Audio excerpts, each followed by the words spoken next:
Santo. Amen. Sumainyo, Panginoon. At sumainyo rin.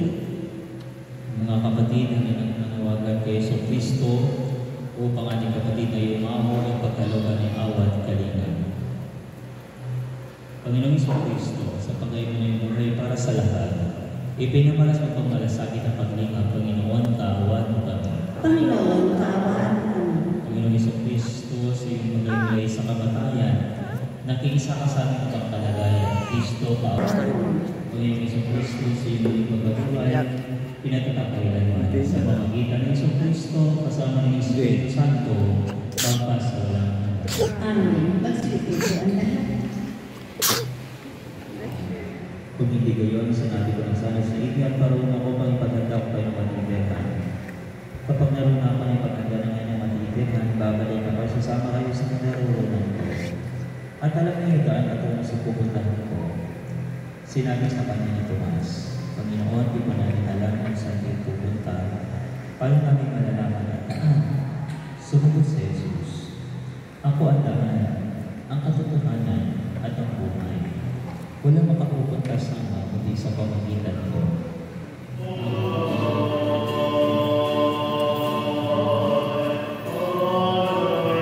Sa pamagitan ng Isang Kristo ng aming Panginoon, sa gabi na pamatay ang pag-asa sa sumisigay, at inyong pagkabuhay namin kinabukasan, loob namin ang malakas ngayon ang aming natitiyak ng kamatay, hindi pa ito aming bukas. Sa sandali ng pagpanaw, ikaw aming nantungan, kami ngayon mamatay sa bukas ng buhay. Ay ang isang mga pinasabi ng mabuhay sa iyo na walang mungkay sa kalangitan, kami nagtutuli sa iyong kalatulaan. Panginoon, lagi sumayin. At sumayin. Magbigay tayo ng kapayapaan sa isa't isa. Kordero ng Diyos na nag-aalis ng mga kasalanan. Mga kapatid, narito si Kristo, ang Kordero ng Diyos. Ito ang nag-aalis ng mga kasalanan sa nabutan. Mapalad ang nangyayari sa kanyang pumili. Panginoon, ikaw para magpatuloy sa iyo. Ngunit sa isang salita mo naman, ikaw kami na ako.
hindi po nakakilala sa akin, ako po si Ivy, ang panganay na anak po ng aming tatay ko.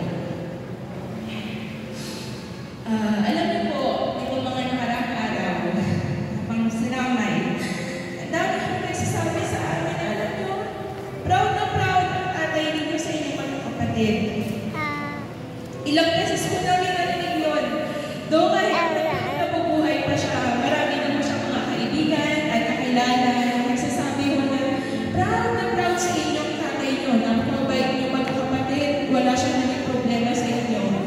Pero alam niyo po, anong pinatunayan ng tatay nitong mga nakaraang araw? Siya po yung tunay na nakaka-proud kasi hanggang dulo hindi niya kami binitawan.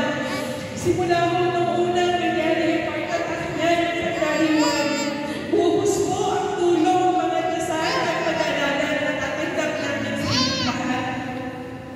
Nagulat lang po kami kanina habang nag-check po kami kasi sabi ko, teka, dami natin kailangan na kailangan nilayin up. Kaya po ako ay created SN file for monitoring. Gulat po kami magkakapatid na, grabe, ito yung natanggap natin ang tulong pinansyal sa lahat ng mga nagmamahal sa tatay. Hanggang dulo, hindi ko kami binitawan. Kahit kung lamay, nagugulat na lang po ako, kanina nagganap ng pagkain ako. Sabi nga ako ng Tito Demi, grabe yung yung pagkamatay ng tatay mo, masakit pero napakagaan. Kahit wala na po yung isipan ng katawan niya, andyan pa rin po siya. Kami pa rin po yung inaalala hanggang dulo. With that po, on behalf of our family, Monteperna Rosales, tanggapin niyo ang taus-puso po namin pasasalamat sa inyong lahat. Kayo po ang patunay na ang tatay habang nabubuhay pa ay na-invest niya ng maayos sa buhay niya. Maraming salamat po. Muli po,